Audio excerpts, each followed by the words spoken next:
안녕하세요. 이찬원의 삶을 분석하는 승무원쌤 김용숙입니다. 과몰입 인생사, 과몰입 인생사. 이찬원 씨가 엄청 흥분을 했습니다. 이찬원 씨 방송에서 정말 잘 하기 힘든 그런 언어로 흥분했습니다. 그 이유는 지금부터 진행될 그러한 내용 때문에 그렇습니다. 이번 주 과몰입 인생사는 대한민국 법조인 1호 고 이태영 박사에 대한 얘기였습니다. 이태영 박사의 과몰입 인생을 보면서 정말 대단한 여성이구나. 대한민국 여성 중에서 최고로 대가 차고 노력하고 사회에 대해서 항거하는 그런 여성이었구나 하는 생각이 듭니다. 여러분들 다 아시다시피 이태영 박사는 정일영 박사와 부부이고 여기에 자제분이 정대철 의원입니다. 민주당의 정대철 의원입니다. 정대철 의원님 아들도 중구에서 국회의원을 했습니다.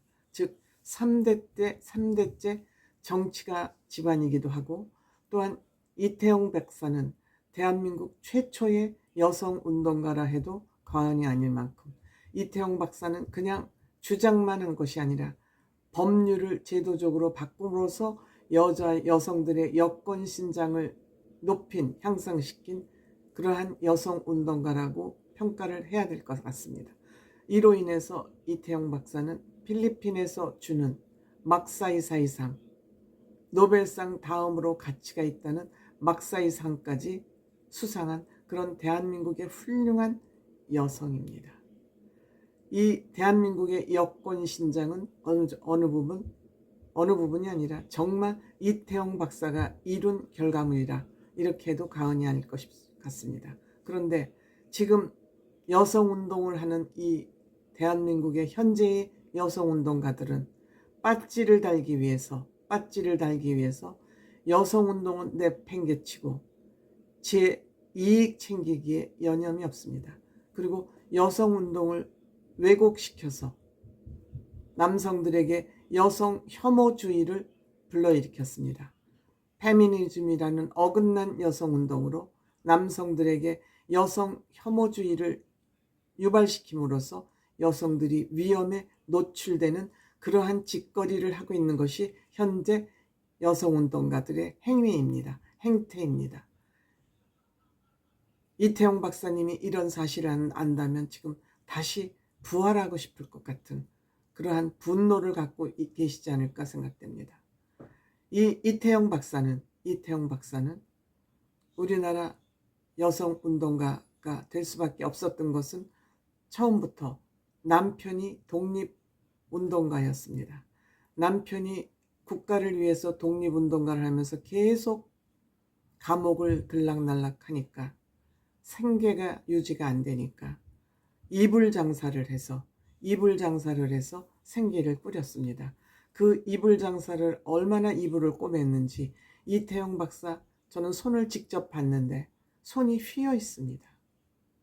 관절염이 있을 정도로 손이 휘어 있을 만큼 이불을 팔아서 남편 뒷바라지 생계를 유지했고, 남편이 자유의 몸이 되면서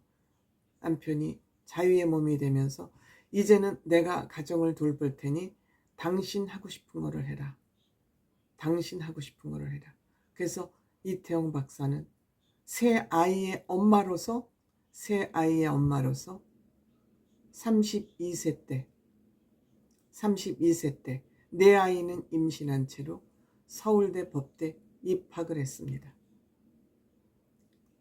그리고 법대를 졸업하자 이태영 박사는 올케 언니가 집에서 혹사당하는 가부장적 문화를 보면서 원래 이게 법이야? 이건 불공평하잖아.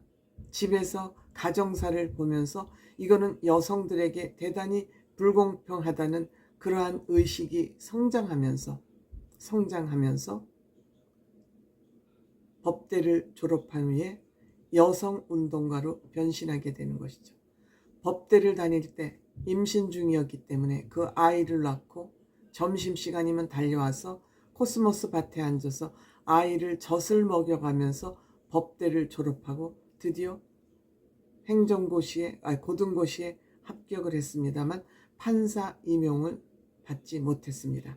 이 판사 임용을 받지 못한 데에는 여러 가지 설이 있습니다. 여자 판사를 시킬 수 없다는 대통령의 지시가 내려왔다 그러는데 그 지시가 내려온 곳이 여자 판사기 때문이 아니고 이승만 정권에 항거하는 그러한 운동을 했기 때문에 판사에 임용되지 못하는 것이 저는 정설이 아닌가 이렇게 생각이 됩니다. 그러면 이러한 우여곡절이 많지만 판사가 못됐지만 이태영 박사는 그거에 연연하지 않고 집에 한 방에다 변호사 사무실을 차립니다. 이 변호사 사무실이 차려지자 전국에서 따리를 틀고 이 이태영 박사 변호사 사무실에 줄을 서기 시작합니다.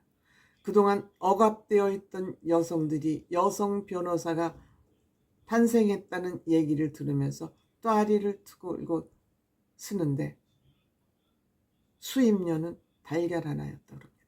그때만 해도 여성들에게 경제력이 없기 때문에 결혼 하나도 소중한 시절에 결혼 하나도 큰 거죠. 그러다 보니까 어려운 사람이 전국에 많다는 사실을 알고 트럭을 타고 다니면서 상담을 하기 시작합니다. 영원짜리 변호사를 선언하고 모든 이혼 문제에 그때는 뭐 위자료라는 건 생각도 없고 이혼을 할 수도 없고 남자들이 아무리 그러니까 여성 여건이라는 것은 그냥 발끝에 땜만큼도 못 여겨지던 그런 시절에 이태영 박사는 이 여건 이혼 문제를 정면으로 들고 나온 것입니다. 그런데 여기에 이 소문이 퍼지자 어떤 고관 부인이 이태영 박사를 찾아온 겁니다. 다름 아닌 차관 본인이 바람을 피고 그 새로운 여자를 부인으로 맞기 위해서 이 차관 부인을 내쫓아야 되는데 내쫓기 위해서는 누명을 씌우는 거죠. 이 내 부인이 바람을 피워서 이혼할 수밖에 없다. 그런데 이 변호사로 이태영 박사가 수임이 된 것입니다. 그러니까 이 얘기를 듣던 이찬원 씨가 차관 찢어 죽여야 된다고 과격한 발언을 합니다. 이찬원 씨는 뭐죠? 사랑과 전쟁을 열심히 보는 그런 가수잖아요.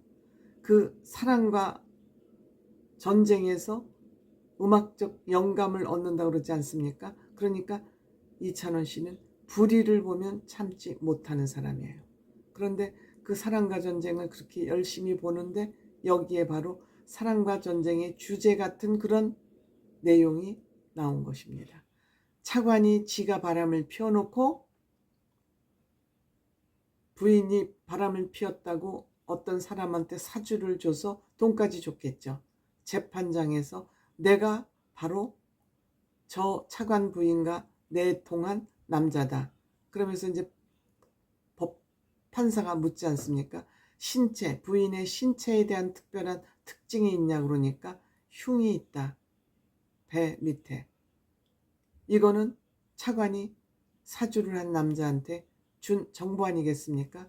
그러니까 여기서 이찬원 씨가 찢어 죽여야 된다고 흥분을 한 것입니다. 그래서 차관 부인을 결국 무죄 판결을 이끌어냅니다. 그러면서 이 이태영 박사의 여성 인권 증진에 대한 열기는 활활 불을 붙여가죠. 불을 붙여갑니다. 결국 우리나라에는 여자 무시법이 있을망정 가족법은 없었기 때문에 1958년도에 가족법을 만들어내고요. 가정법원까지 만드는데 이릅니다. 즉 가정법원이 생기면서 사랑과 전쟁이라는 프로그램이 만들어질 수 있었던 것이죠.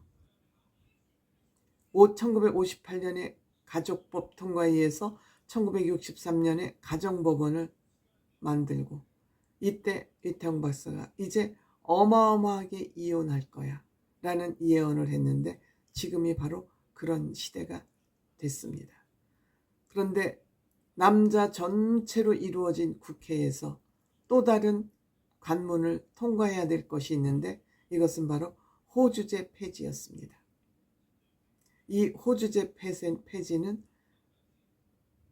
이태용 박사가 돌아가신 후 2005년도에 드디어 호주제 폐지가 됐습니다. 이태용 박사가 1997년 84세로 서거했기 때문에 호주제 폐지가 되는 것은 못 보고 돌아가신 거죠. 그래서 어쨌든 2005년도에 호주제가 폐지가 됐습니다. 이태용 박사가 주장한 지 53년 만에 이태용 박사가 원했던 일이 마무리가 되는 그런 대한민국의 엄청난 여권운동가, 여성운동가 이태용 박사 일기, 인생에 대한 것이 이번 주 과몰입 인생사에서 다루어졌습니다. 대단한 분 아닙니까? 그런데 이 대단한 분의 유업을 이렇게 헌신작처럼 개떡을 만들어 놨습니다. 오늘날의 여성운동꾼들이